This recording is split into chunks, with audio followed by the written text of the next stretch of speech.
So now it's a great pleasure to invite Professor Gao from Peking University to give her a presentation. Okay, thank you. Okay, can you hear me? Yeah. Yes. Okay. And Shanghao, would you share your mic and video? Yeah, I think it works. Okay. Yeah. All right. First of all, thank Dr. Cheng Fang Song and Dongbing Zhang and Moose for organizing this LCT 3.5 in China and for giving us the opportunity to share our research with the LCT practitioners around the globe.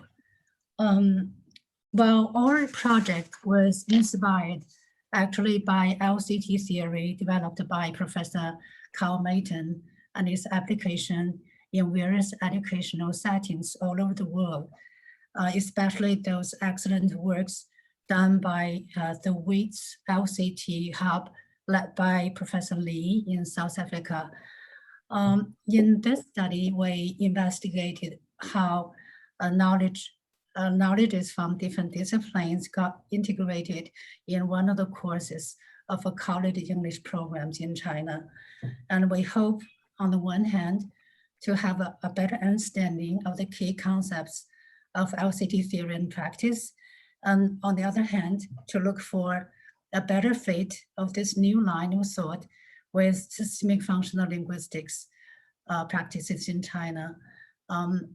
Actually, this is a kind of preliminary study which tries to integrate systemic functional linguistics thoughts with LCT analytical tools.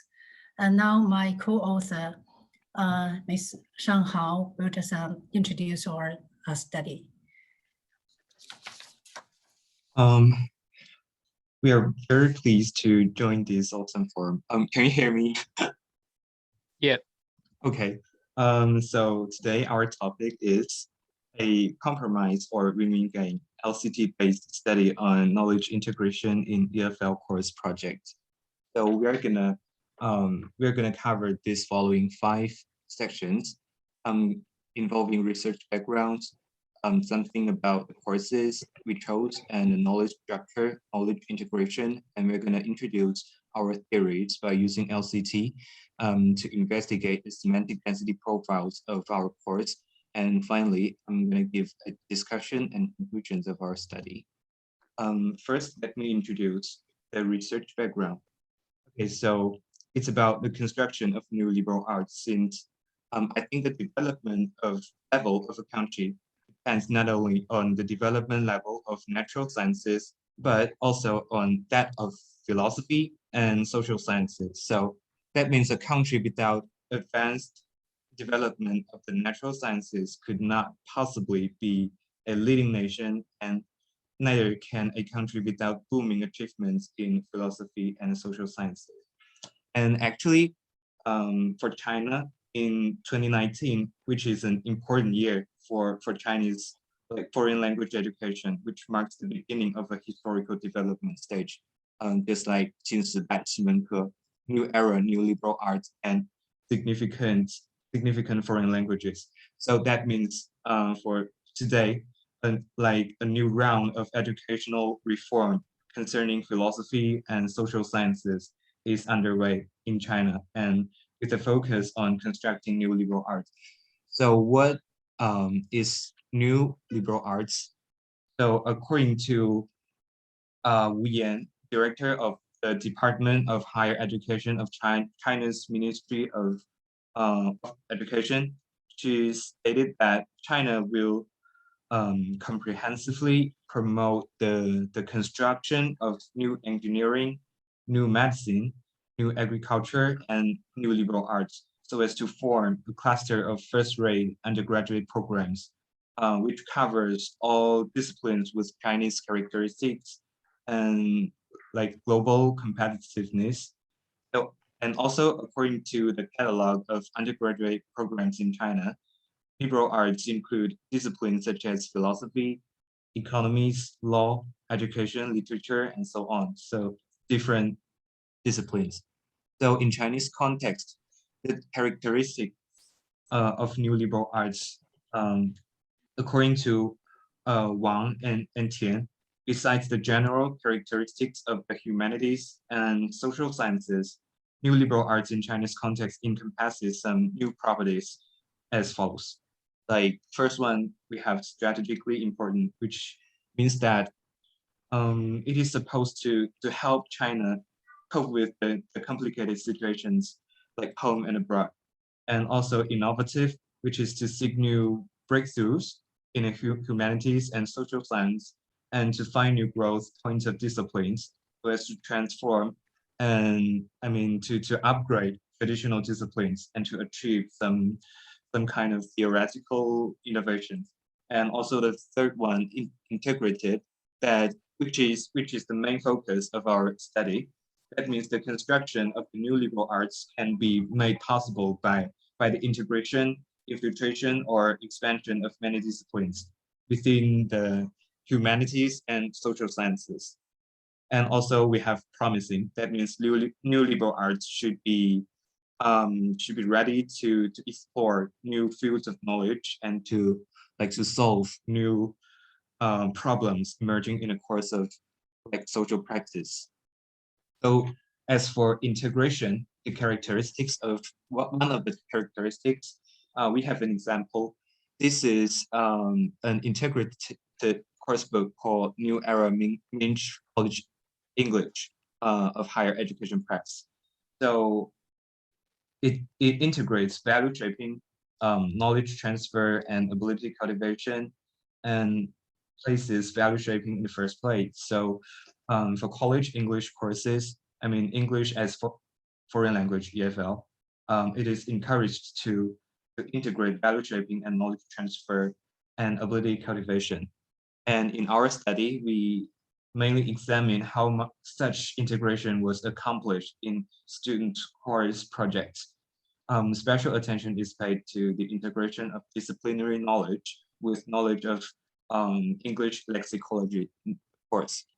Yeah, so let me introduce our course. The course we study is English lexicology, an EFL course, which belongs to college English programs. And according to the data from the website of the university we investigated, now they have more than 100 undergraduate programs and over 3,000 courses. So students enrolled in the courses of college English are from the above mentioned programs. Therefore, for each semester, they see students from different academic institutions, like School of Life Science, Law School, like chemistry, also sociology, and so on. So our aim is to investigate the linguistic knowledge and disciplinary knowledge. So when talking about knowledge integration, we admit that there is roughly clear boundaries between disciplines, although nowadays in the world today, there are some consensus that disciplinarity is dead. Yeah. And most of the college English courses we think are in China are ability cultivation courses, such as listening comprehension, advanced reading, and advanced writing, oral English, and so on.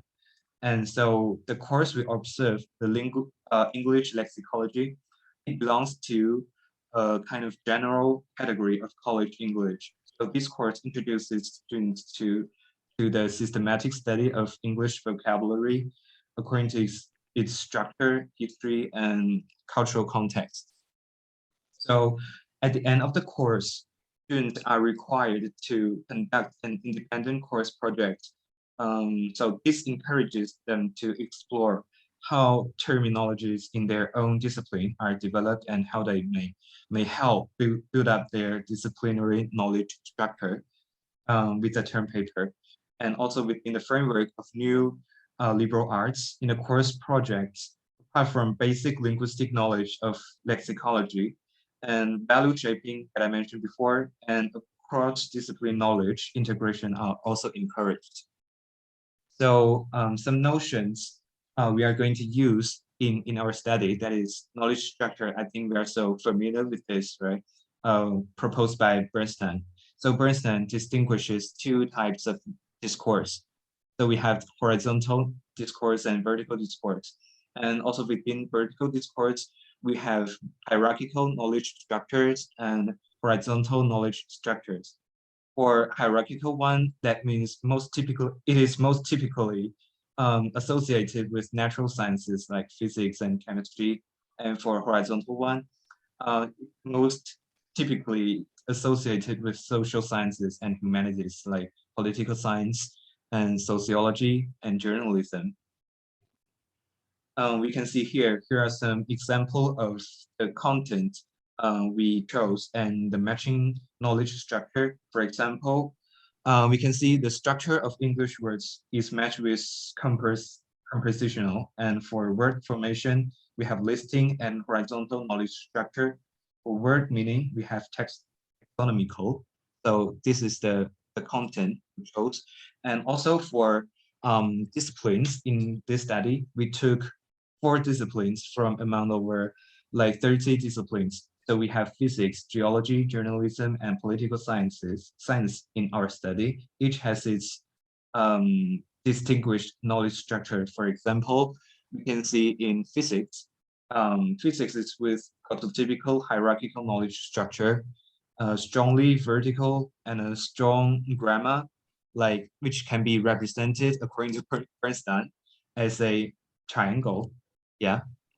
And now let me introduce the theories, the LCT theories in our study. As we all know that LCT offers a series of organizing principles for analyzing disciplinary knowledge. And there are 5 dimensions. Each explores a different legitimation code, and each code comprises 2 key relations. So the most relevant dimension we think in our study is semantics. So it is semantics in LCT is concerned with how meanings relate to their context and to each other. So there are 2 variables of this dimension. We have semantic gravity and semantic density. For semantic gravity, it means the degree to which meanings depend on their context. It can either be stronger or weaker. And for semantic density, it means the degree of condensation of meaning in an item. It can also be either stronger or weaker. And also, Mayton and Durain further classified wording tool for the semantic density. They proposed the notion of epistemic semantic density to classify items according to different degrees of semantic density, which is the wording types. So that means, according to the ESD, 2 broad types can be classified. So we have technical words. That means meanings are given by their location within a specialized domain of social practice. And we also have everyday words. That means meanings are given not by their location in such specialized domains, but rather through their usage in commonplace practices and context. And so what is the relationship between semantic density and disciplinary knowledge? So according to our study, we think that condensation of meaning in items affect the semantic profile, especially the semantic density profile of the discourse of the student's project. For example, in academic writing, the occurrence of disciplinary terminologies with stronger semantic density may indicate more disciplinary knowledge encoded. And so we have, in our study, we classify disciplinary items of stronger semantic density, include technical terms such as nomenclature, theories, theorem, and law. And we also classify linguistic items with relatively stronger semantic density, includes course-related terminologies, and English as a foreign language items. Sorry, it should be English lexicology items. It's typo here.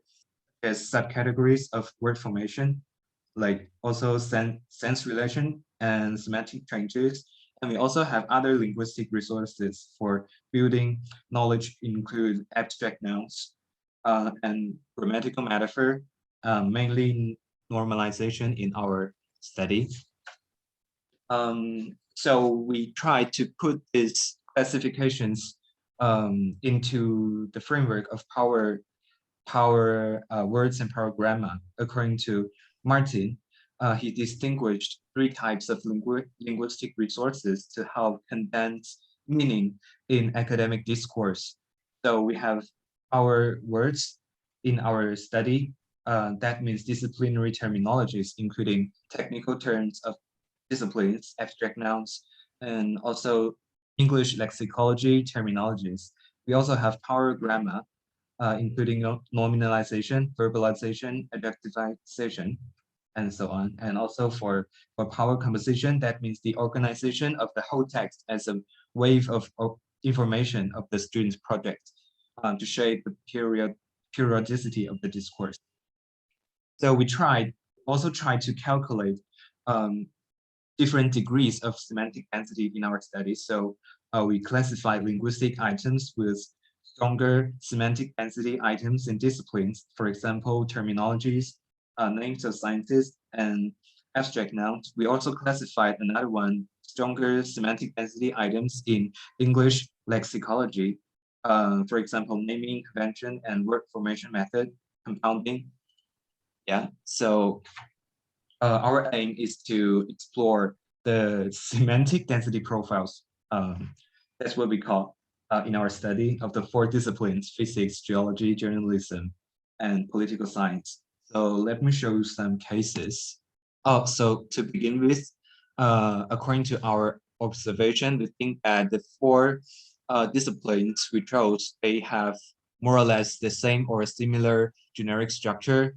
We can see here, all of these 4, they have abstract, introduction, lit review, and most of them have discussion and conclusion in one part. Yeah. So let me show you some cases here. The first case is about physics. So the power words we found in the students' projects are wording tools with stronger ESD, and including names of sub-branches of the field, names of physics units, and also terminologies from famous scientists, and so on.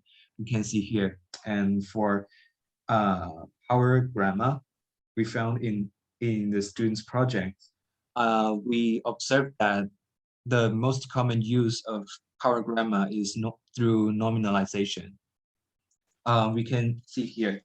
Here is a distribution of power words and power grammar in physics from a student's project. So we can see the disciplinary terminologies and English lexicology, the terminologies, they are relatively more, the distribution are relatively more than the other 2, than the abstract nouns and grammatical metaphor. As for the semantic density profiles in physics from the students' project, we can see that the students tend to use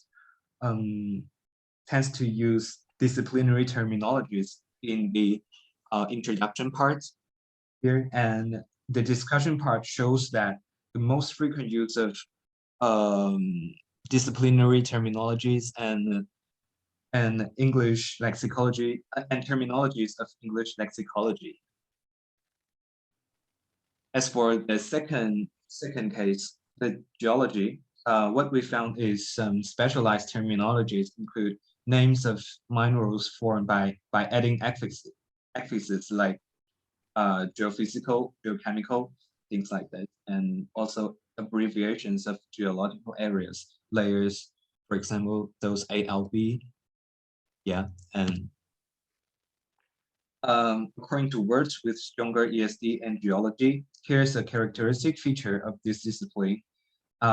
Like ordinary daily words with disciplinary specific meanings.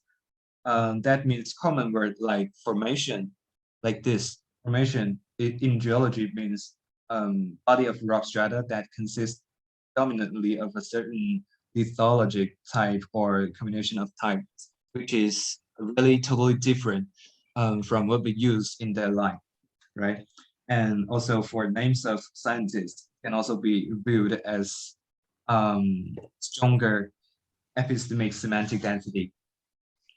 So according to the distribution of power words and power grammar in geology, we observed that similar to the one in physics, it has relatively stronger terminologies of English lexicology and stronger disciplinary ESD, but relatively weaker power grammar. So we can see the most frequent use of the linguistic resources are disciplinary terminologies and terminologies of English lexicology, which is kind of similar to the physics, to the one in physics. As for ESD in different sections, so it demonstrates that much stronger terminologies of English lexicology of ESD, a stronger ESD in discussion here, and relatively low ESD in the other 4 sections, and also weak to stronger disciplinary ESD in all the sections. And the third case is about journalism. So journalism, we found that the power words in journalism include disciplinary terminologies, which is kind of similar to those power words in geology. Like that means ordinary words encoded with disciplinary meanings and abstract nouns, like broadsheet, by line, cover, story, and also ordinary words with disciplinary specific meanings like beat, bridge, and wipe. The use of these power words are really totally different from those in our daily life, right? And according to the research findings, we found that abstract nouns are important resources to establish content area knowledge. But this is different from the above 2 disciplines, where very few kind of abstract nouns can be found, I mean, in physics and geology. And as for power grammar, we found that the students tend to use nominalization most. For example, the timeliness and timeliness in this.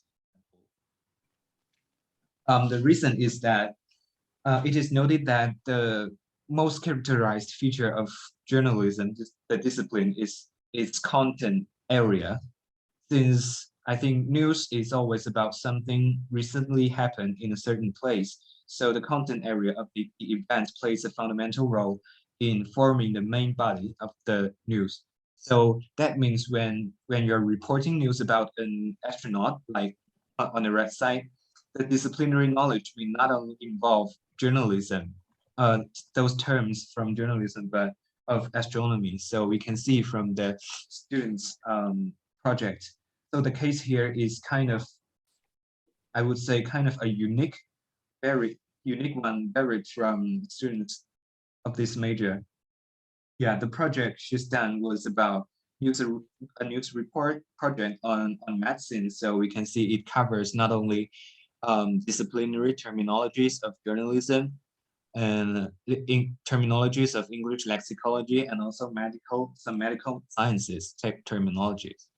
And as for the semantic density profiles in journalism, we can find that it is with stronger disciplinary ESD, stronger terminologies of English lexicology, and relatively stronger medical science, I would say, yeah, and weaker grammatical metaphor density. And also, we can see here, the most frequent use is in feature 3, which is similar to the discussion part, according to the last three disciplines. And for case 4, political science, it has, according to our observation, it has 150 power words, linguistic resources, and the most frequent used one is disciplinary terminologies. which is about some introduction of the political institutions and so on. As for the profile, we found that it can not be found. I mean, in research method, there are no disciplinary terminologies and grammatical metaphor. I mean, in research method, but the disciplinary terminologies is the most frequent use in the discussion part, which is like the last three disciplines. So the semantic density profile of political sciences with strongest disciplinary ESD and stronger terminologies of English lexicology. So can we say that, according to the research finding, can we say that the knowledge integration of disciplinary English is a compromise or a win-win game? So when we think that when two or more disciplines come together, there is competition and also compromise. Meanwhile, there are also chances for collaboration, cooperation, and integration between disciplines. So compromise, we think, is the first step to cooperation, to negotiate. That means to negotiate, to shape mutual understanding, and finally to mutually benefit each other. So we found competition and conflict of knowledge structures in our course in the English lexicology, where one's own disciplinary identity was totally invisible. I mean, their original measure, such as in literature review in case 2 in geology, where knowledge of English lexicology almost disappears, and as with case 4, political science. And as for, is it a win-win game? I mean, we think that the outcome of knowledge contact and integration has turned out to be a win-win situation, where students tried hard to meet the expectations of both the course they took and the discipline they started to learn. So what they learned from the course and the course projects helped them understand their own disciplines better. The benefit can be summarized as follows. I'm gonna elaborate on these 4 later. That means a more confident learner of English, a better understanding of their own discipline, a more mature young adult who faces problems of cultural differences, a young person with a higher perspective. And for a better self, that means a more confident learner of English, as demonstrated here in their handling of linguistic resources in their writings.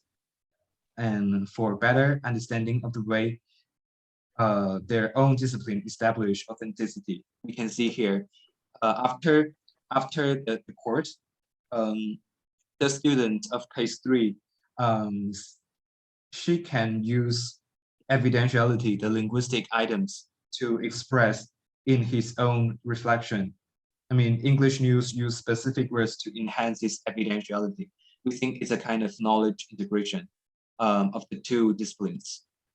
And also a more mature attitude, that means a more mature young adult who faces problems of cultural differences in a more positive and constructive way. That means knowledge integration helps cultivate a more constructive, cooperative, and attitude towards differences. Hi, Shanghao. Can you finish your presentation in 1 minute?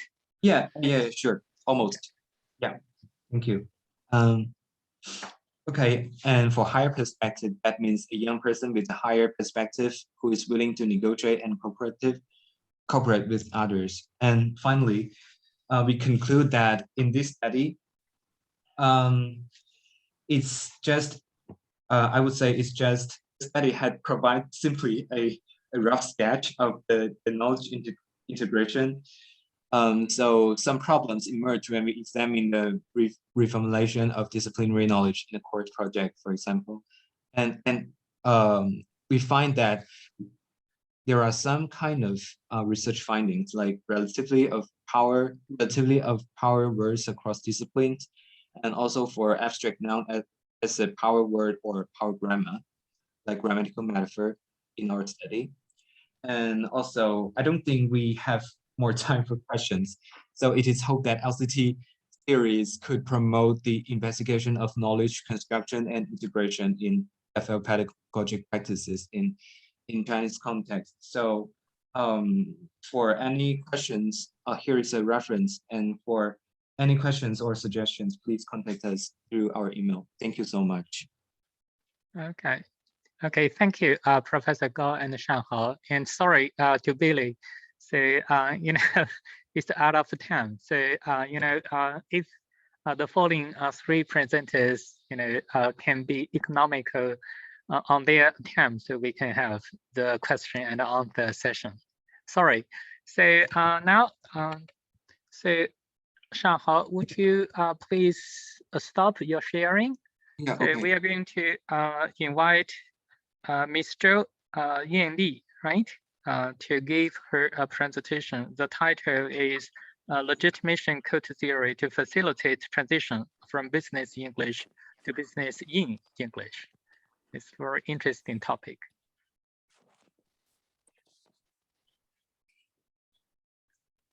Professor Song, can you hear me? Yeah. Okay. Would you like to share your PPTs? Wait a minute. Okay.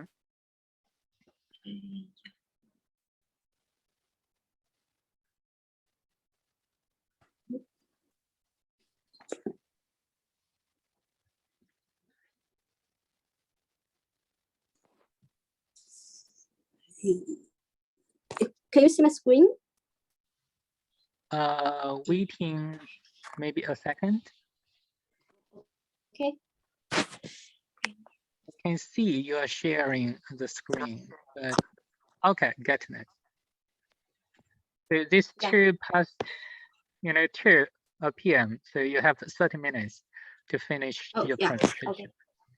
Okay. Thank you. Hello, everyone. Greetings from Guangzhou. My name is Yanli, and I'm a postgraduate student from Guangdong University of Foreign Studies. Actually, today is the debut of my debut at academic conference. And today I'm going to share with you the study.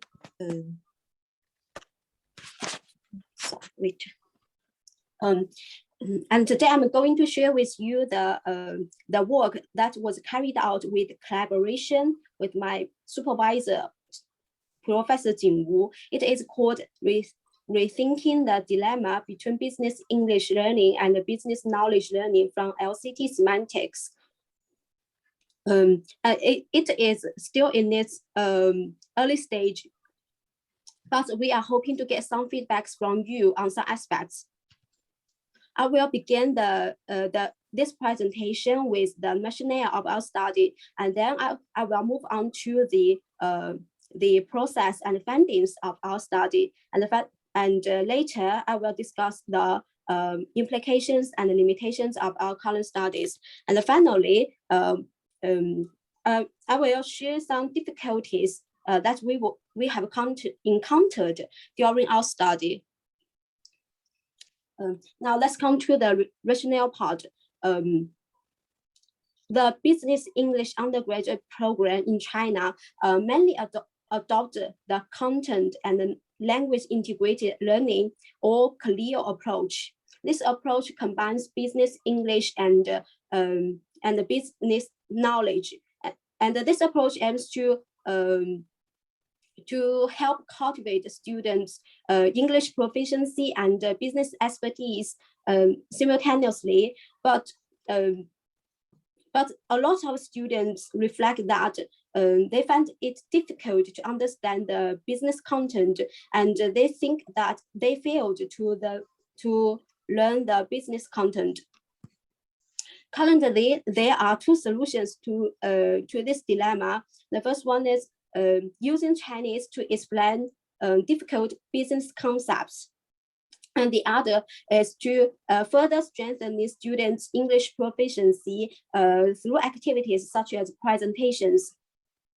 But these solutions are not impeccable because because the using of Chinese may be detrimental to our intent to improve students' English proficiency. And currently, the relationship between content knowledge and English proficiency level is not clear. Some studies have reported that there may be no direct significant relationship between business knowledge learning and the students' English proficiency. For instance, Tsai and her colleague have proved that students' English proficiency does not affect the learning outcomes of accounting courses taught in English. In light of the legitimation code theory, we hypothesize that one reason for the dilemma may be that business English and the content business knowledge have different ways of knowledge building and different bases of achievement. To testify our hypothesis, we choose the semantics dimension of legitimation code theory as our theoretical framework. Mayton had developed a four-field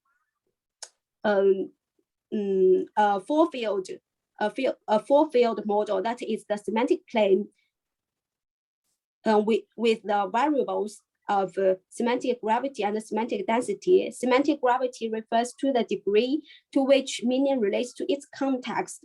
The stronger is the semantic gravity, the more context independent is the knowledge. While semantic gravity refers to the degree of complexity and the condensation of meaning. And the stronger is the semantic density, the more complex is the knowledge. This different combination of semantic gravity,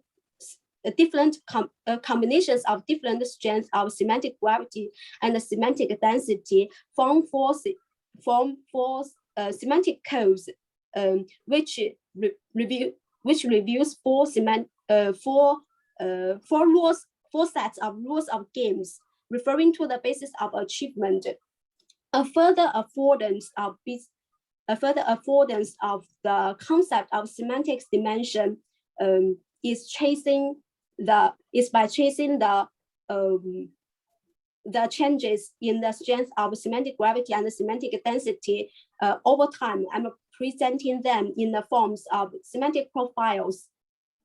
As we can see in the figure on the left of the slide, there are three semantic profiles: a high semantic flat line A, a low semantic flat line B, and a semantic wave C.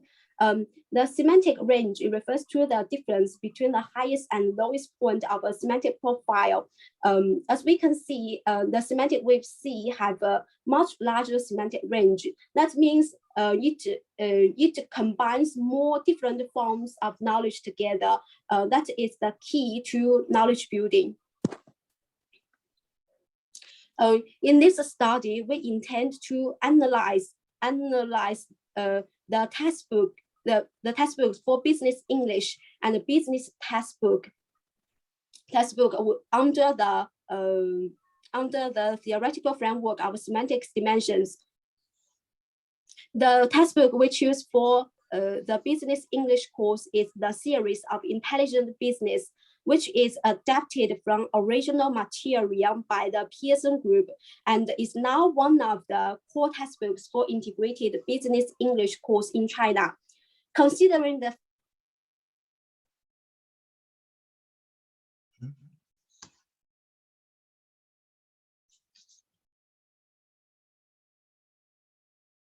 What's the matter? I can't hear you.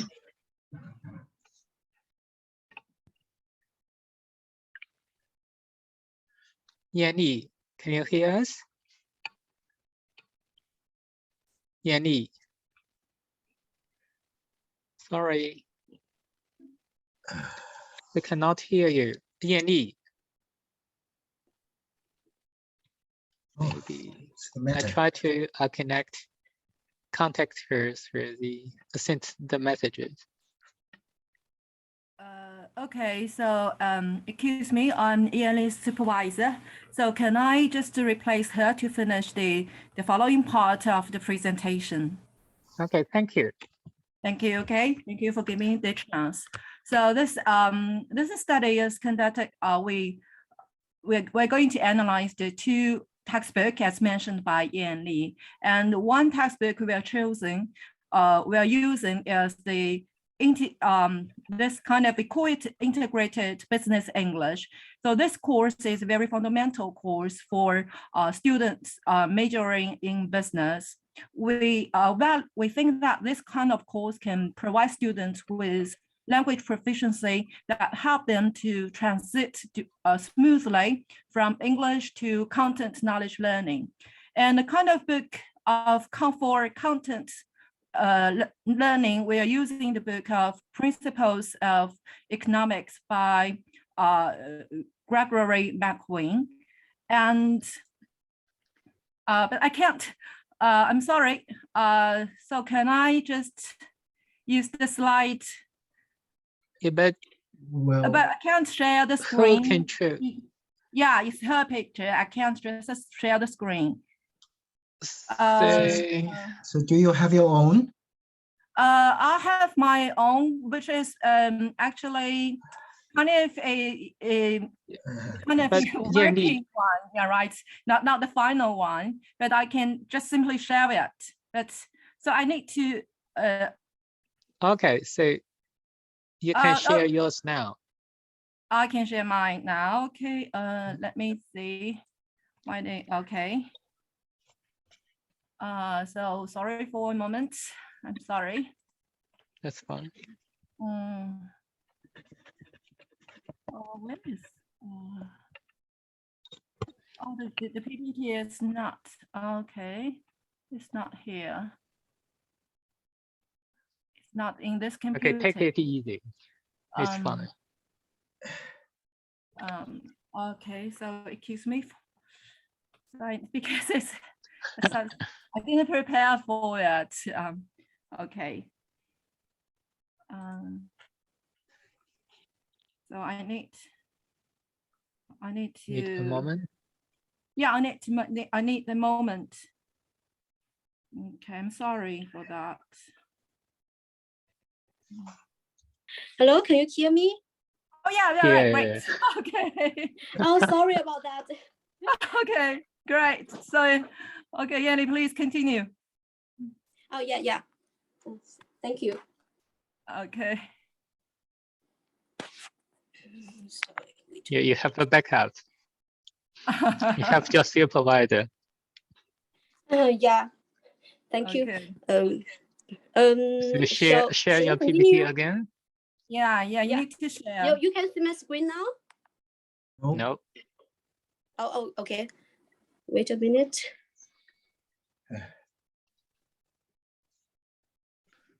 Yeah, it happens. You know, it is online. So Yeah. Yeah. Unexpected things always happen. yeah, just to remind you, you just have 15 minutes left. Oh yeah, thank you. Can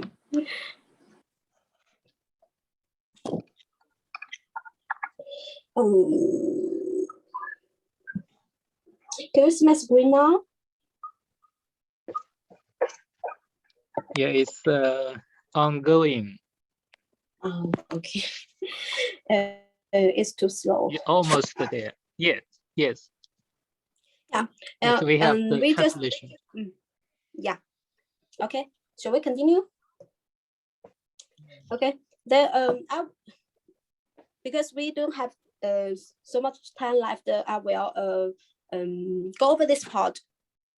The translation device for the semantic density is adapted from the one designed by Mayton and Doran to analyze the epistemic semantic density of the knowledge expressed in English.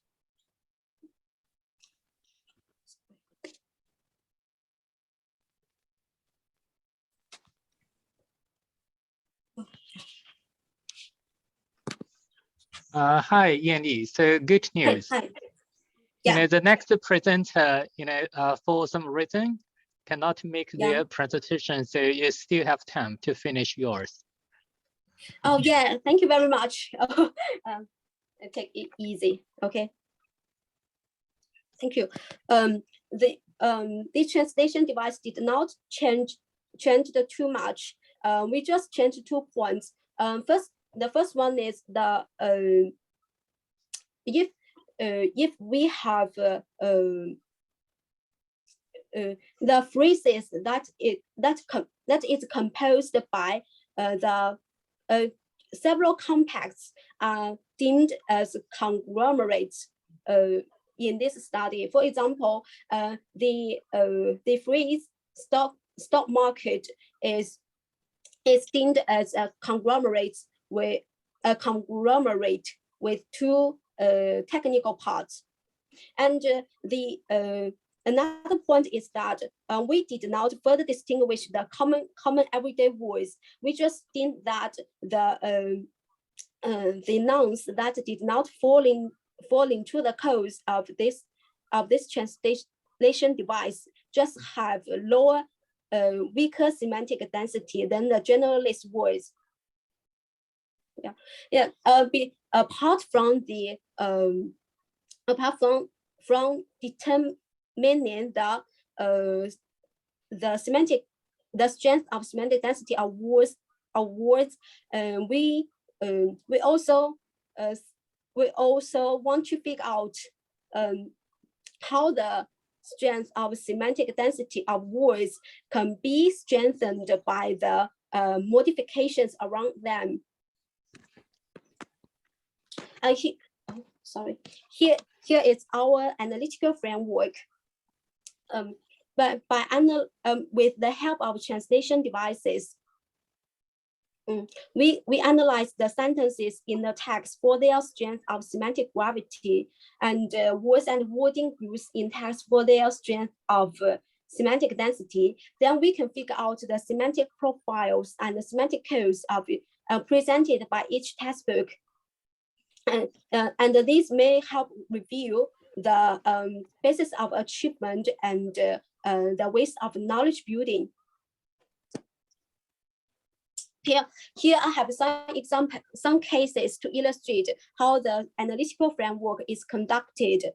As we can see in the slide, on the left half, we have a paragraph from the BE textbook. The first sentence is a judgment made by the author about people's decisions about future. So we call it as judgment, and it thus has a weaker semantic density. Weaker semantic gravity. Then in the second sentence, the author just explained to us why he made that judgment. So we called it as explanation, and deemed it has a stronger semantic gravity. The third sentence is the author generalized the phenomenon that he has observed, that is, people constantly bad at dealing with uncertainty. So we called it as generalization, and it thus has a bit relatively weaker semantic gravity. In the last sentence, also made a judgment by saying that surely there must be a better way than using intuition. So we think it also has a bit relatively weaker semantic gravity. Now let's move on to the text from economics textbooks. The first sentence is the tense is in the first sentence, the author generalized that the phenomenon that that people always confuse the terms saving and investment. So we coded it as generalization. In the second sentences, the author illustrate on this phenomenon by saying that most people use these terms casually and sometimes interchangeably. So we coded it as explanation, and it thus has a stronger semantic gravity. In the last sentence, the author also made a generalization about of his observation, but this time the observed subject changed to microeconomists. Let's look at the analysis of semantic density. In the first sentence of the business English text, we have the decision. It is everyday words, but it code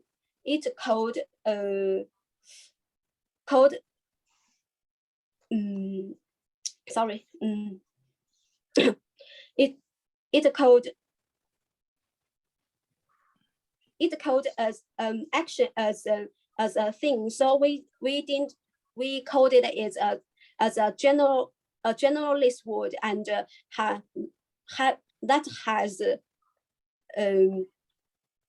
has weaker semantic density, but its strength of semantic density is strengthened by two categorized modifications: strange and about the future.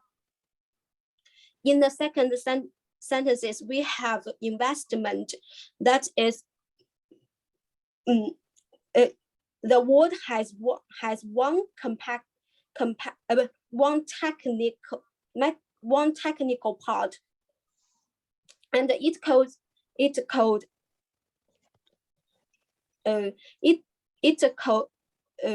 refers to the it refers to a process. So we coded it as compact property. And in this way, it has a relatively stronger semantic density. Besides, its strength is further strengthened by the located modification in the stock market. As we have said in the translation device part, the phrase stock market is composed by two compacts, but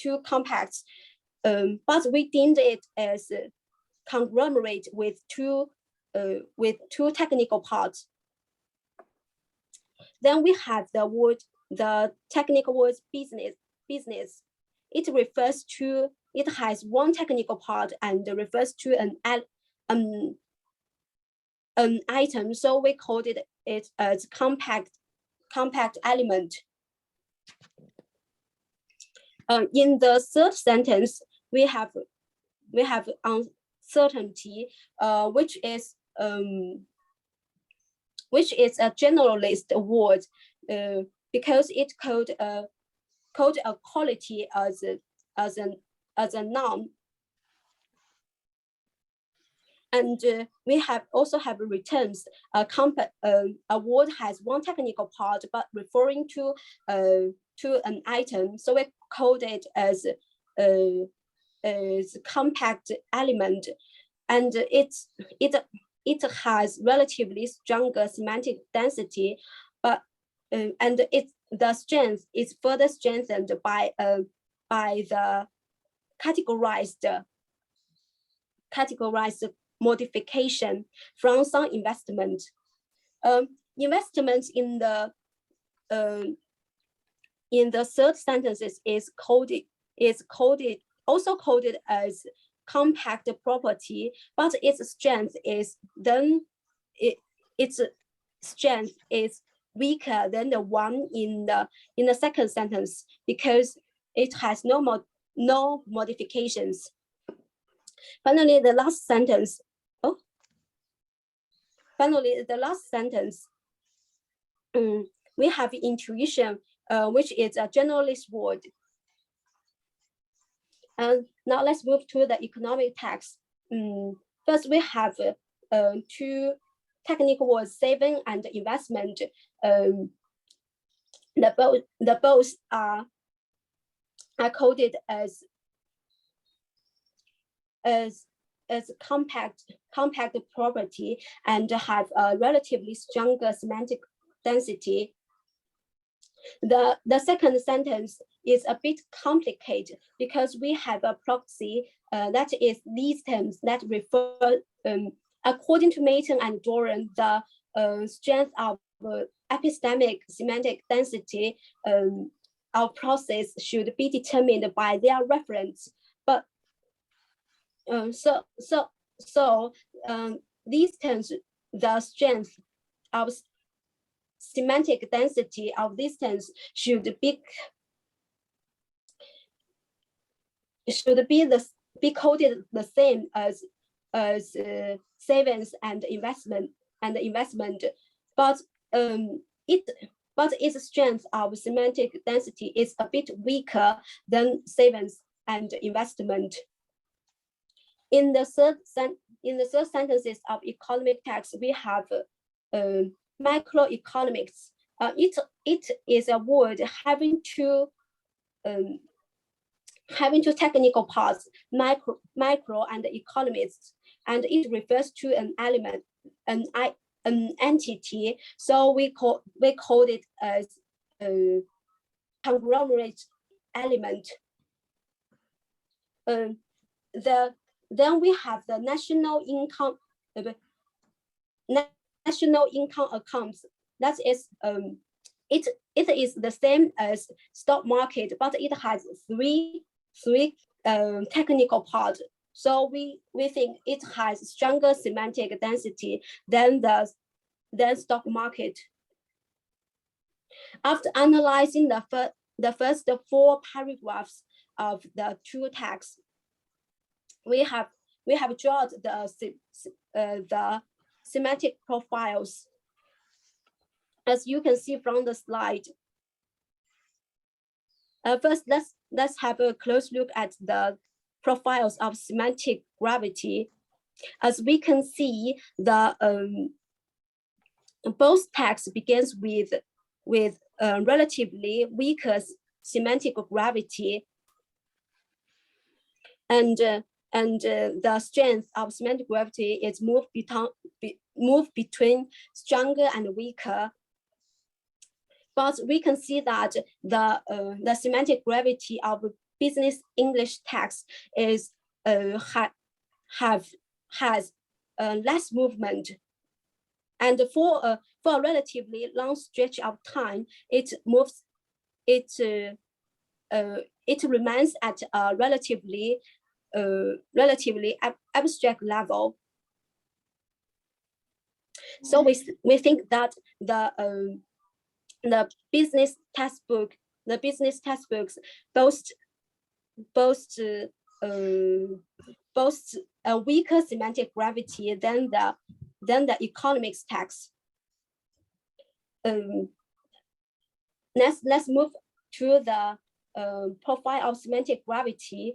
The differences is much more obvious. As we can see, the semantic density of economics is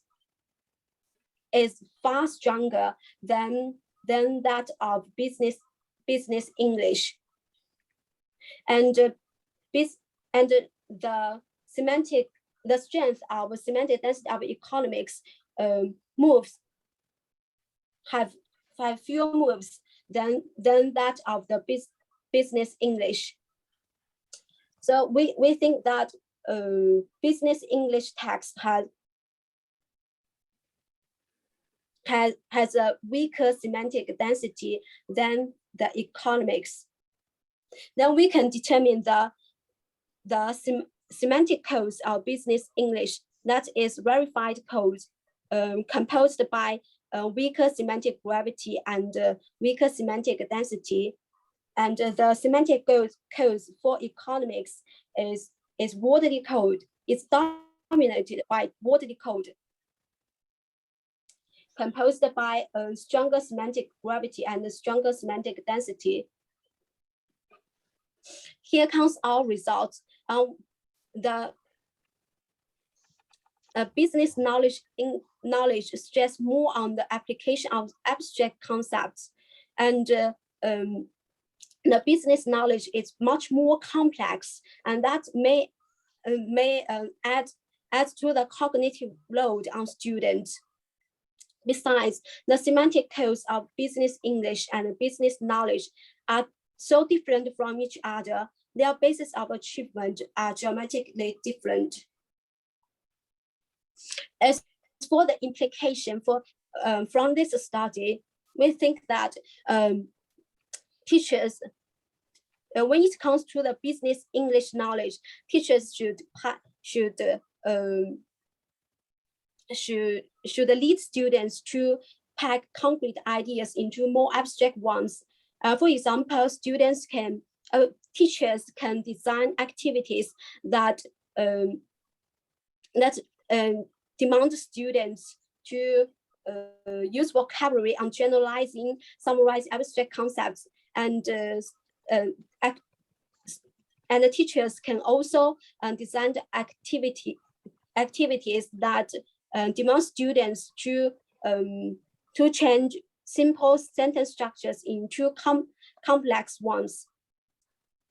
As for the business contents, the teachers should reduce the cognitive load by unpacking complex ideas. For example, teachers can use simpler words and explanations by paraphrasing and then give more examples.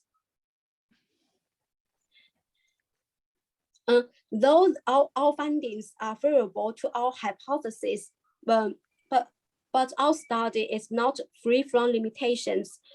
First of all, the data is small scale, so the findings can only deemed as very preliminary. And secondly, we only analyze the textbooks. The knowledge taught in the classroom might be a bit different from that. Thirdly, we did not take Noah's knowledge structure into consideration. It seems that we still have a long way to go. So first, and here is our future work. We will take more business courses into consideration, so including management, law, and so on. And we will analyze more texts from each textbooks, and we will take Noah's knowledge structure into consideration.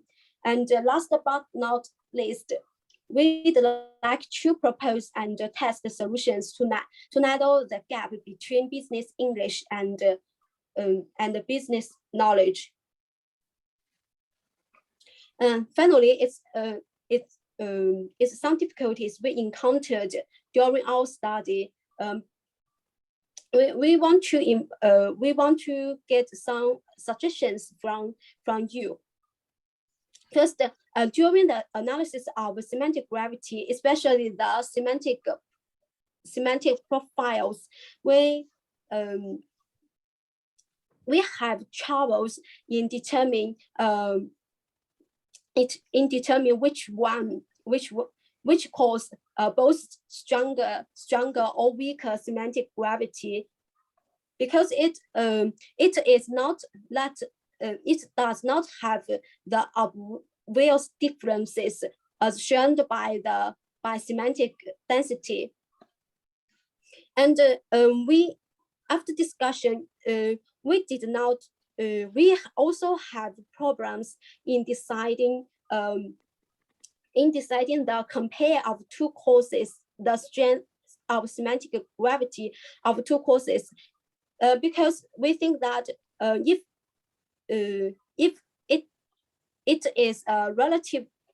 a course is relatively relatively,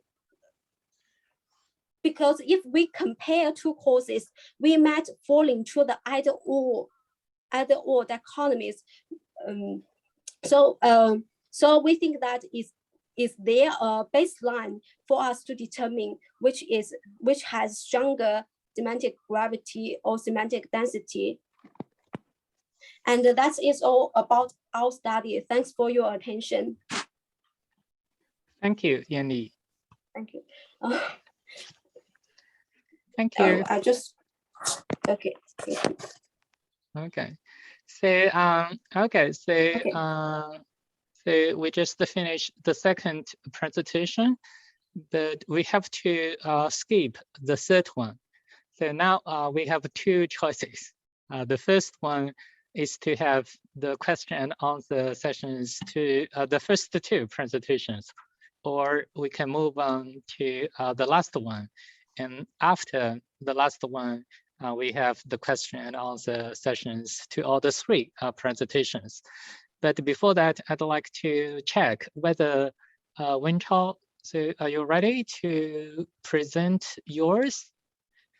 I'm not so sure. Wenchao, are you here? I think we are ready. Oh, no. Ready. Wenchao, it is not you. Yes, I'm here. You hear me?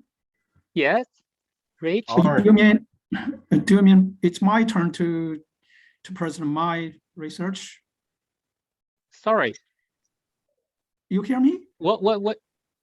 Rich? You can hear me? Yeah, Wenchao, right? Yes, I'm here. Okay. So yes. So probably we will invite Wenchao to give his presentation. So after that, we will have the question and answer to the three presentations, right? Okay. So it means I should share my PPT. Yeah, PPT. Yeah. Yeah. If Okay, you're ready, so you can do it yeah. now. Okay, just wait a minute. Okay.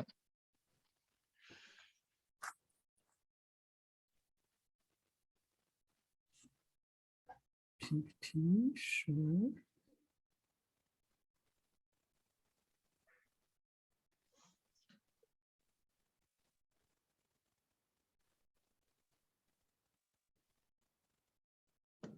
So you see my PPT? Yes. Let me see.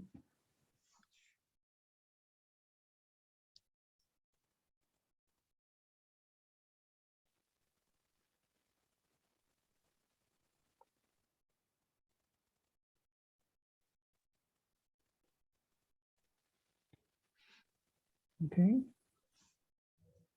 Okay. Got it. So, Okay, you can start. okay. So let me see. Thank you for the introduction, and many thanks for the organizing committee to provide this platform for us to share our research to the world, to interested research in China. Okay, my research is intended to unravel the tertiary knowledge building, and this is the case study, and it employs the legitimate codes and theory to analyze an open class on American economic revolution. And okay, what happens to my PPT? Okay, so this research tries to unravel the nature of knowledge building in tertiary pedagogical contexts, and it is concerned with possible variations across pedagogical phases and possible features shared by pedagogical phases. And most importantly, what may be effective ways of teaching.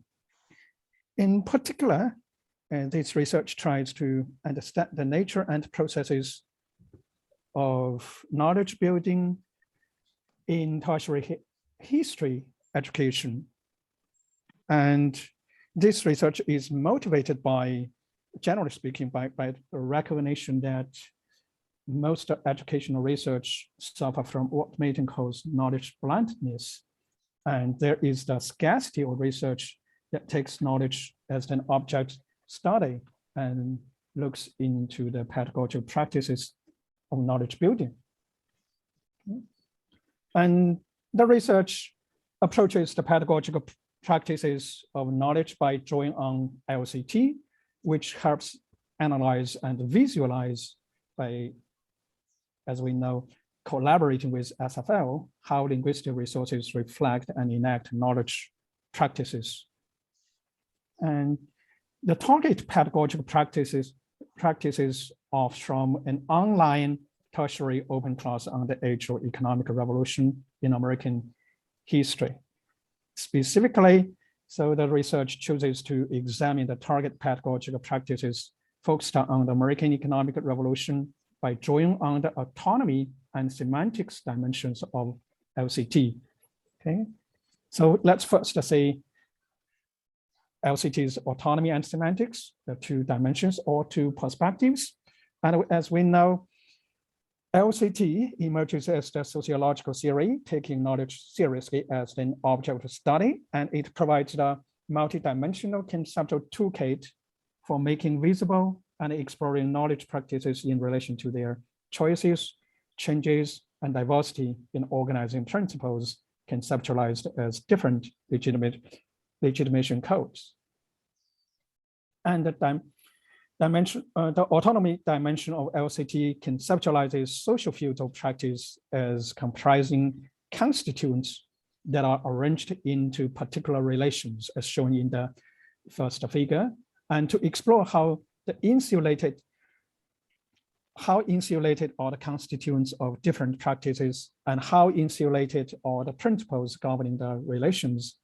LCT makes an analytical distinction between positional and relational autonomies.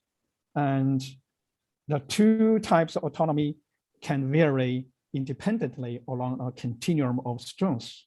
If we intersect the two continuum of strengths of insulation, this will generate topologically an autonomy plane and typologically 4 principal autonomy codes, including sovereign codes, projected codes, exotic codes, and interjected code. Then we come to the dimension. Okay, as shown in this figure, in the second figure, you can see the 4 autonomy pathways described or plotted by the dimensional autonomies. And we can see the autonomy plane provides the means of capturing how knowledge practices within a context that may shift autonomy codes over time. Okay. And the 4 instances of code shifting pathways, the first one, stay, which remain within a single code, and a one-way trip that begins in one code and concluded in the second, and tours that begin in one code, move through one or more codes, and then return to where they began. And the last one is return trip, which is the very simple tour that move back and forth between 2 codes. Okay. The dimension of semantics. This dimension construes social fields of practice as semantic structures whose organizing principles are captured within the semantic codes comprising semantic gravity and semantic density. While semantic gravity attains to a degree of context dependence or meaning, semantic density deals with the extent of condensation or complexity of meaning. And for the semantic profiles of the target knowledge practices, the explication was conducted in terms of the translation devices detailed here. This is the translation devices that I will employ for the analysis of the semantic profiles. So we can see the weakening of semantic gravity and the weakening of semantic density. We can see at the first level, we see the expressions that are abstract, more generalized, or more symbolized, and the technical terms. And in the second level, we see the expression. We will see the expression that will embody exemplification, illustration, or specification, or using some in-concrete everyday words. And at the lowest level, we see the expression that promotes student engagement. So we can see the interactions between the lecturers and the students, and some personal interactions abounding with subjective expressions. Okay, and some concrete everyday words encoding happenings or qualitative things. And the semantic dimension of semantics, we can see 3 typical semantic profiles illustrating how the inverse covariation of semantic gravity and semantic density as the 3 semantic profiles. One is the low semantic flat line, the second one, the high semantic flat line, and another one, the semantic wave, which is believed to generate cumulative learning or cumulative teaching, which seems to be very effective for building knowledge in pedagogical contexts. And then we come to analysis of the data. And as I said, the data is from an online class, and this is the class about the age of American economic revolution. And this is the beginning of the lecturer's introduction to the class. As highlighted here in yellow, you can see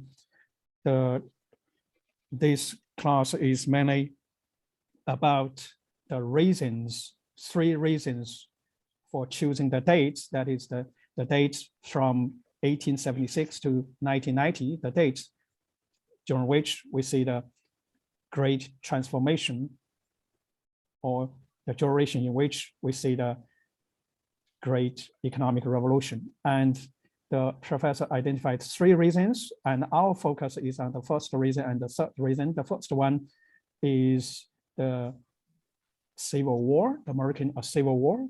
And we can see the Civil War, as said by the professor here, the Civil War helped become a bridge to what is the age of the economic revolution. And the third reason is the great transformation. And it is, as said here, as the most important reason. As to the second reason, it is about the centennial, the 100th anniversary of the American independence. As the lecturer does not provide details about the professor didn't elaborate on the second reason. So our focus is only on the first reason and the third reason. That is the reason in relation to the Civil War and the reason in relation to the great transformation. Okay. And this, as I said at the beginning of this case study looks mainly into how the explanations of the 2 reasons can vary in terms of autonomy code shifting and what the explanations have in common in terms of semantic profiles. So let's come to the first reason, which is regarded by the professor as the most important reason, that is the great transformation. Let's see the first phase of his explanation. You can see as highlighted, the highlighting words, you can see this phase is mainly intended to make clear to the students the transformation from what to what. So we say the beginning. So the question here is the transformation from what to what, okay? And as the following lecture makes it clear, the transformation was largely from agrarian, rural, and isolationist as the society to an industrial, urban, and internationalistic society. So we can see this is the first phase. And you see, normally, if I may use the word normally, or as the student may expect, what follows the first phase is very likely to be an elaboration on the societies characterized by the 6 adjectives, okay? As shown, actually, you can see the beginning of this is the third phase. You can see the beginning of the third phase, okay? So we say a little bit about what we mean by these societies So we see the professor's elaboration on what is an agrarian society and what is an isolation society, what is then urban, industrial, and international societies. So this is the third phase, okay? And so you see the third phase is meant to provide a detailed characterization or elaboration on the two types of societies that define the Great Transformation. So we can see the expression goes like this. However, we see in between these two, the first and the third phase, we see another phase, that is the second one, which is inserted in between these two phases. So we can see a shift in the shift of autonomy codes in the explanation of the most important reason. Let's see the second phase as highlighted by the yellow expressions. You can see the focus here is on the importance of choosing the date of the transformation. Okay. So we see a very important thing. It is important. Then you can have a better idea, a very good reason in the class. One of the major reasons is to better understand.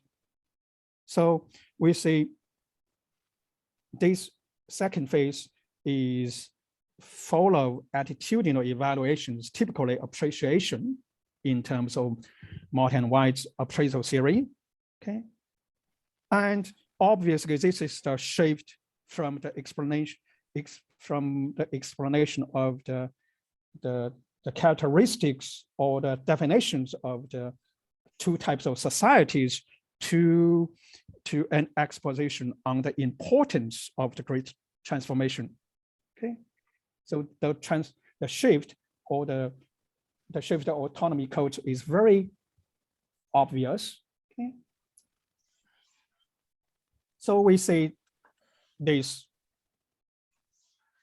We see the autonomy code shifting for expounding on the importance of the Great Transformation. Okay.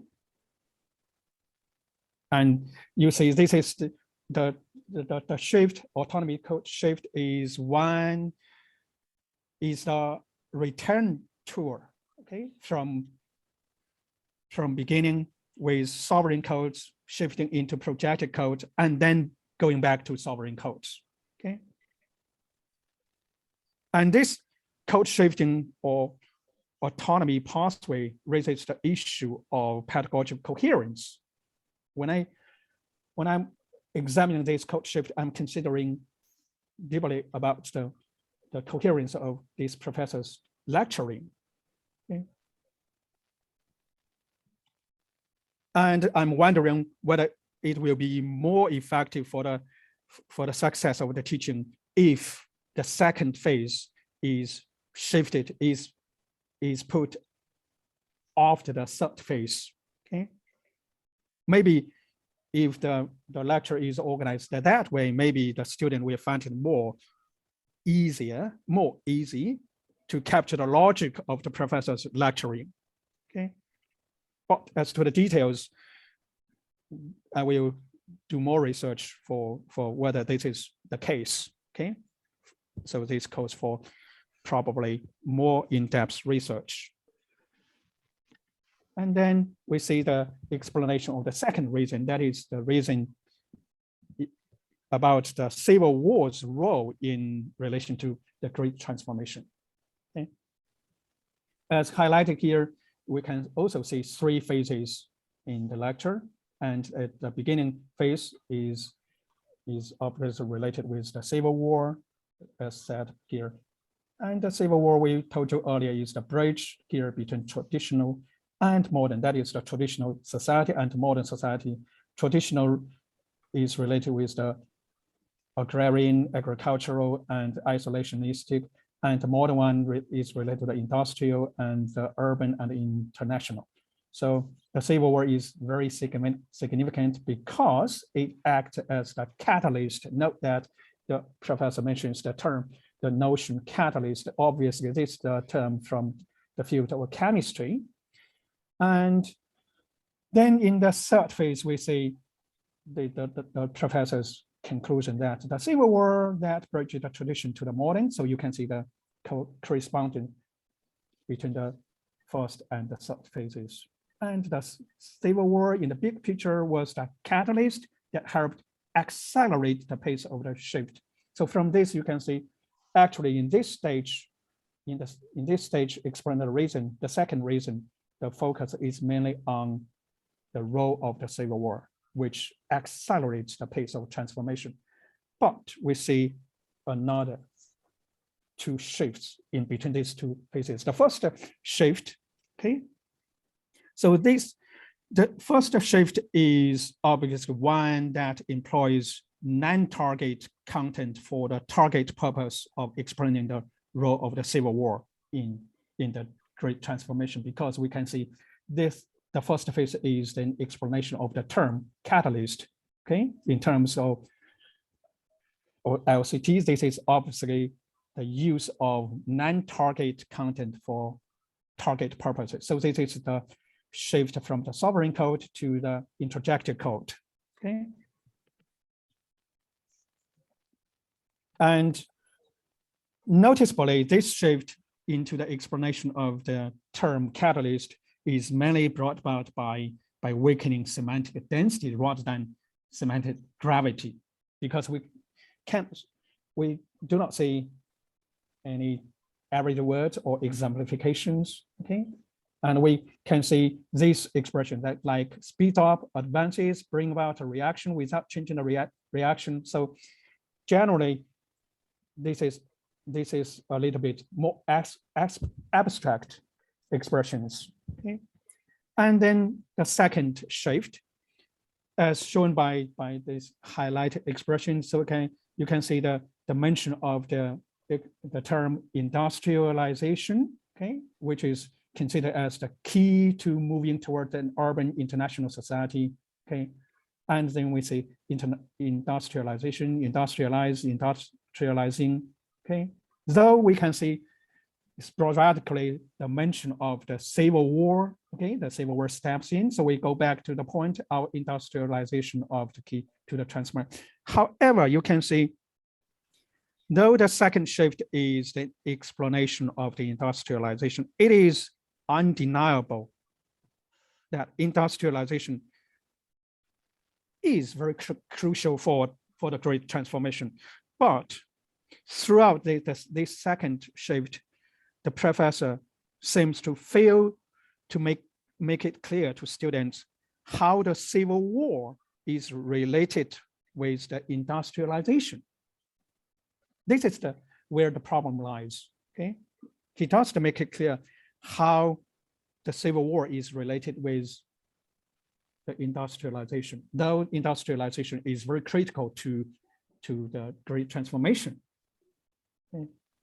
We can only see the professor mentioned that the Civil War is critical, but as to how critical, why it is critical, what is related with its critical importance, nothing is made clear. Maybe the professor just want the students to reason about this link by themselves.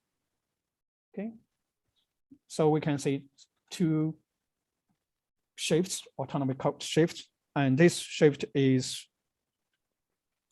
first from the interjected code, from sovereign code to the interjected code, and then into the projected code, because industrialization is very critical, is very crucial to the Great Transformation. The problem is why the Civil War is also critical to the industrialization. So this is the shift from the interjected code to the projected code, that is to use the target content for non-target purpose. And then we can see the shifting back to the sovereign code, because in the third phase, we can see the professor's lecture on the Civil War, the role of the Civil War, bridging the transformation, okay? So this is the visual representation of autonomy code shift. Okay. And this is, I think this is very unusual, very unusual for the interjected code shifting into the projected code, then back into the sovereign code. Generally, we see the sovereign codes may shift into the exotic code, then back to the interjected, or then back to the sovereign code. But we see here, this instance, see the shift from interjected code into projected code. So it's very strange. And then we come to the semantic profiles.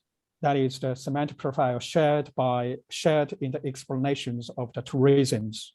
And this research identified two common features used by the professor.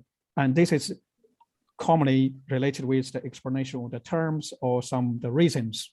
Okay, so the first one, as shown by his lecture, we can see this is the explanation of the isolationistic society. So what is an isolationistic society? See, this semantic profile is mainly dominated by weakening the semantic density rather than semantic gravity, because we can see the terms isolationistic society, then we see the explanation concentrating on its own internal development, then can concentrate internally, focused on happening where you live. So we can see most of the expression used by the professor are relatively more abstract. We cannot see any examples, okay, some simple or everyday expressions, though we see the use of the second pronoun you. Maybe this is used to better engage with the student, but generally we see the expressions, the linguistic resources are generally more abstract. Okay, so we can see this semantic profile is mainly brought about by lowering semantic density rather than strengthening semantic gravity. Okay, so we see this semantic profile. And the second common feature used by the professor, shown in the professor's explanation of the reasons, are the one that employs both the tools or the strategies of the weakening semantic gravity and strengthening semantic weakening semantic density and strengthening semantic gravity. So we can see the semantic waves. Okay, semantic waves.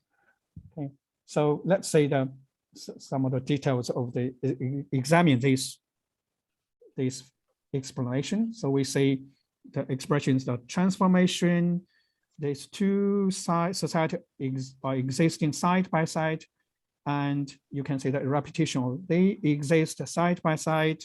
It is simply a shift of which is dominant. So from this, you can see this part of the explanation is mainly intended to lay bare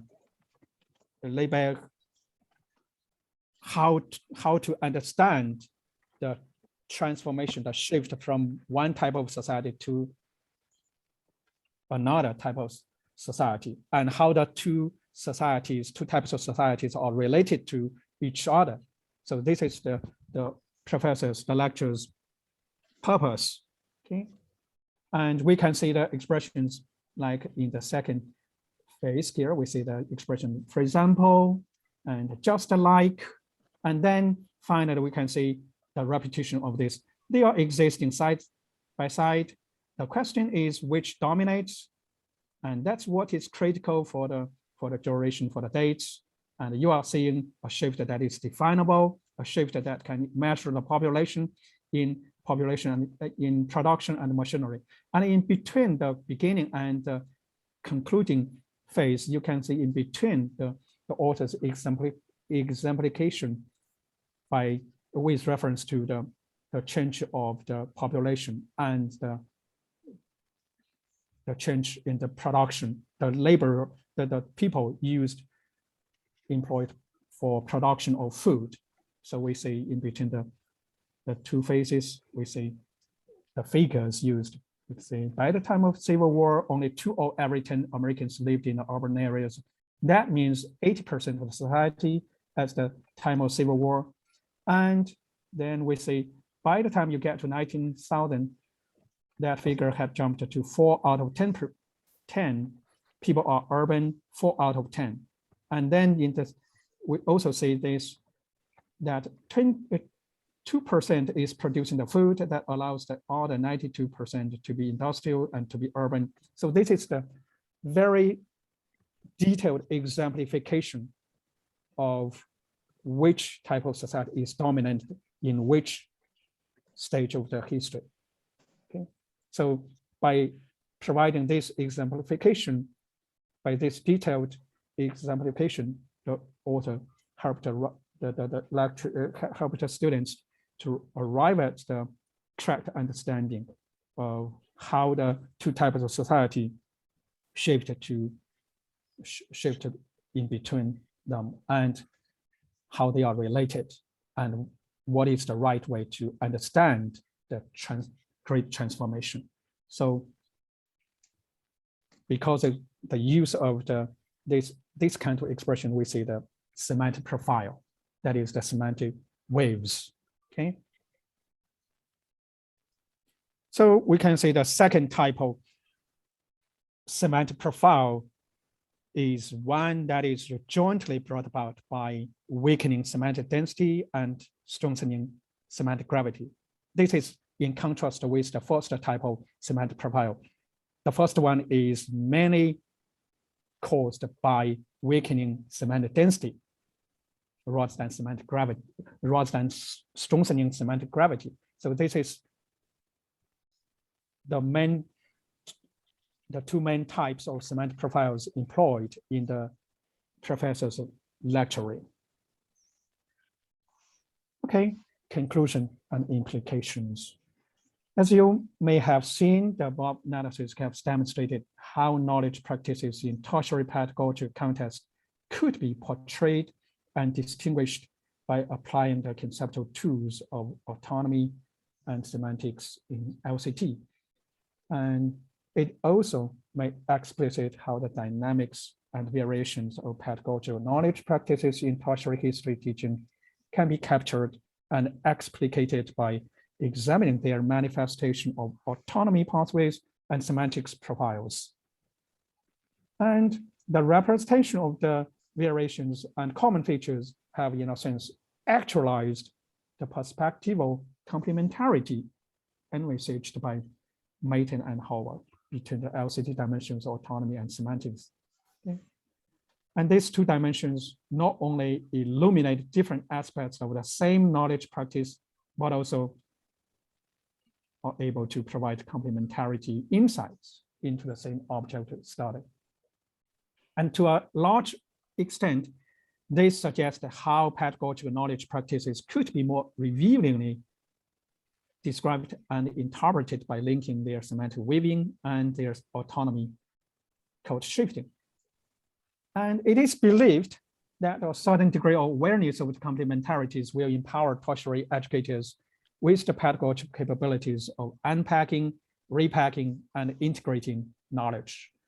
And developing a meta-linguistic awareness of the complementarities aids tertiary educators in designing and presenting cumulative and integrative teaching, which is probably a key to rendering linguistic and disciplinary knowledge that is visible, palpable, and material to students. So that's my presentation. And you see, this is only a very preliminary research into the very specific history class.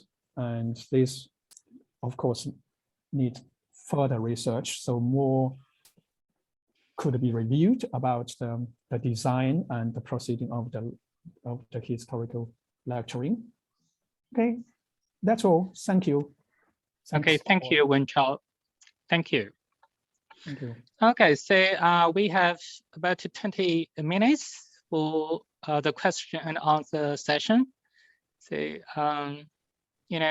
we didn't give the time for the last 2, so altogether, So if you have any questions to the 3 presentations, so you have the time, okay, to do it.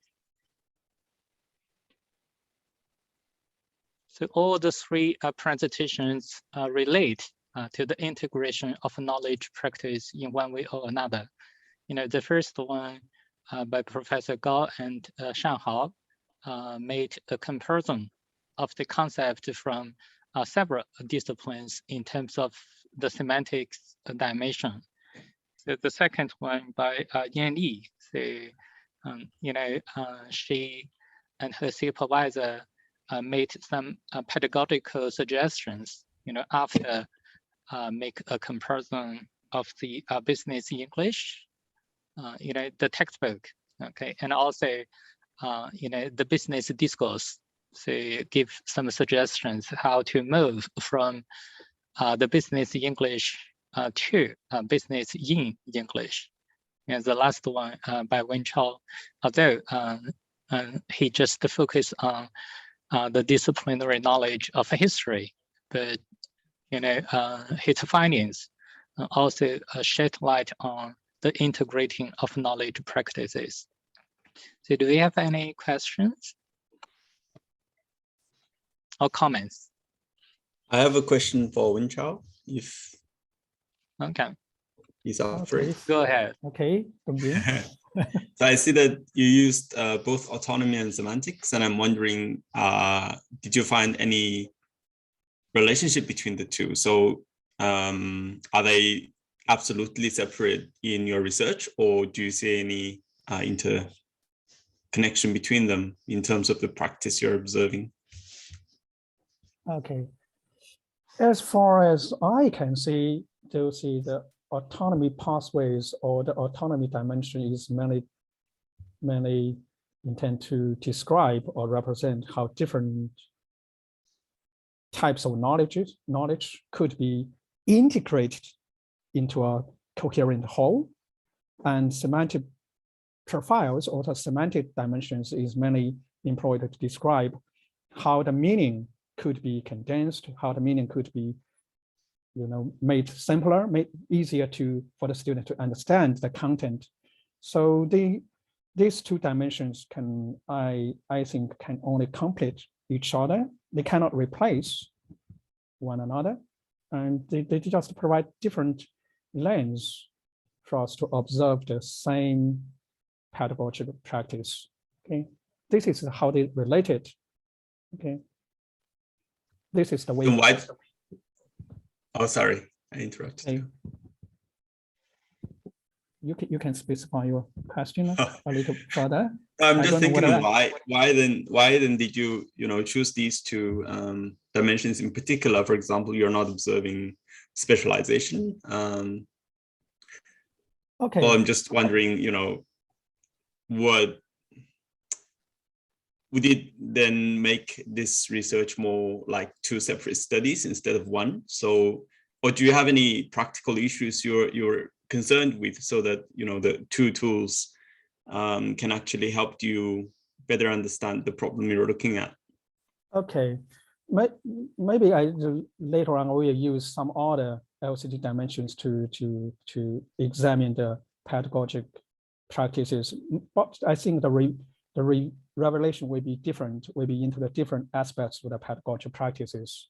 Okay, and as to the reasons why I simply select these 2 dimensions, I think one is most related with the theme of our conference. You see, we are discussing how to integrate different disciplinary knowledge into a whole. This is the theme of the conference, and the other reason is I think at present these 2 dimensions are maybe more easy, not easy, not maybe better for us to unravel how a class, how a lecture could be organized and should be organized, and how could the pedagogy could be assessed. Okay, I don't know what this answer is. Yeah, cool. Thanks. Thank you. So Wenchao, your data is the lecture, right? Yeah. So, you know, your title is Revealing, you know, the tertiary, not so sure, the knowledge building, something like that. So I think it is in the field of reproduction, right? So Yes, do you think it is better if we see that is the strategy of the knowledge transmission, you know, from the lecturer to the students? You know, we have that semantic wave profiles, and also we have the strategies to move, you know, along these several, you know, autonomy codes. I think so. Probably it's more precise for us to see, you know, that is how to, you know, see the student as a novice knower to an expert knower. So that is the knowledge practice. Yeah, I agree with you. You see, as far as my observation of the lectures is concerned, you see the professor mainly employs some, you know, in his class, in his lecturing, most of the expression sounds more academic. So maybe this kind of lecturing, the expression used and the way of his lecturing can be analyzed for developing students' literacy. Okay, right, academic writing even, maybe, I don't know, but I suppose the students, the target students maybe are not just the freshmen, not the sophomores, maybe the senior or the, you see, the maybe senior students, okay, university students. So the expression quite different from what we expected. Okay. Okay, thank you. Thank you. So if nobody is asking another question, can I have one to Yanli? You know, Yanli, are you still here? Yeah, here. I'm here. Okay. Okay.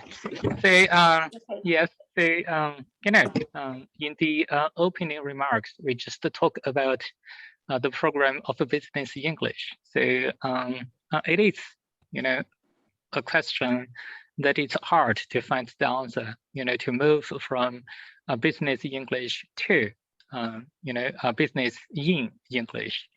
So you make a comparison of the two, you know, by using the textbook as the materials, right?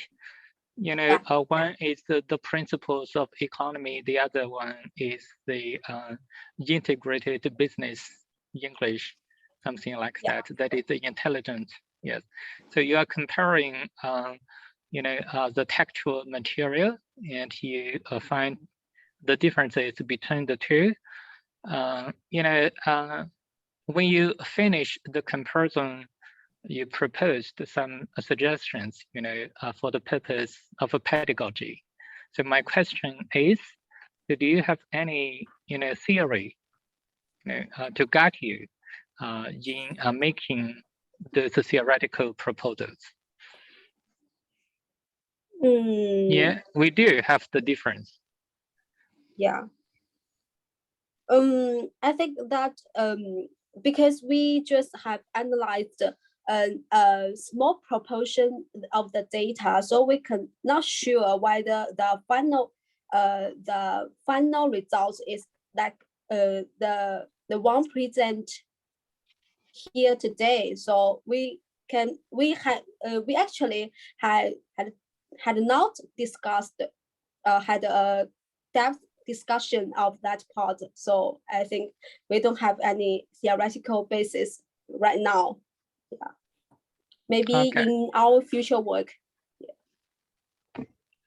Yeah, probably, you know, we can make a reference to, you know, the ultimate aim, you know, in calculating, that, in training the students?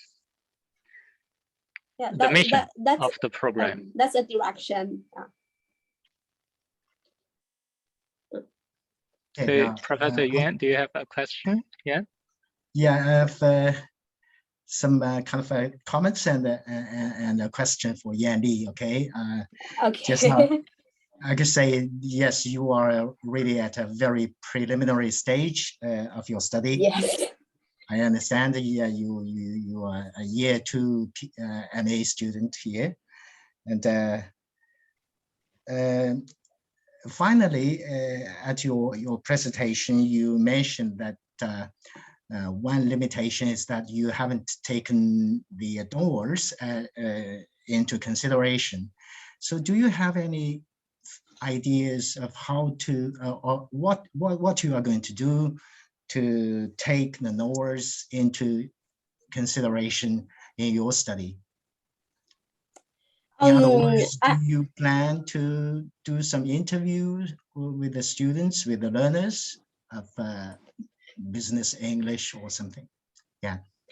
Yeah, we have thought that before, and we actually have thought that we may have a interview or a questionnaire. Then we will combine the qualitative and quantitative analysis to use semantic dimension to or other dimensions of the distribution code theory to analyze the dispositions of the knowers and the changes in their knowledge structure during the 4 years study.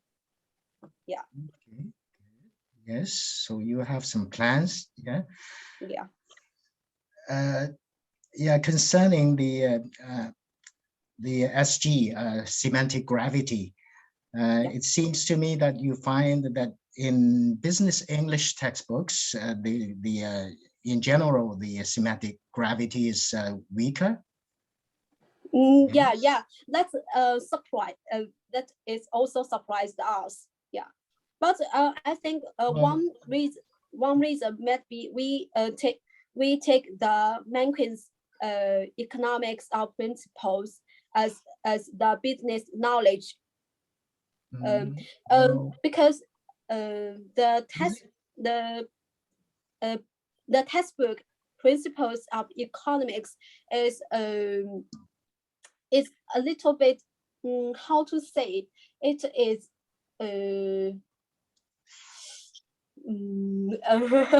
can I express it in Chinese or yeah, probably international audience. Okay. So then we may discuss about that later. Okay. Offline. Okay. So I suggest that you do some more research in depth to come to the conclusion that the SG is weaker or stronger. So you say in the business English textbooks, it is weaker than in business discourse, in business textbooks. So this is kind of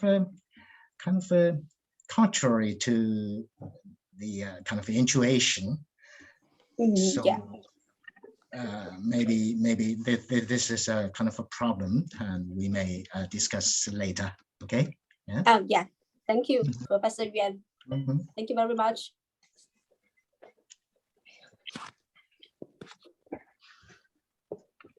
No more questions? Okay. Okay, I have a question to Shanghao. Yes. Still here? No? Okay, it is fine. So, okay, so everybody, so yes, so if possible, so please turn on your camera. So at least, we cannot meet each other person to person.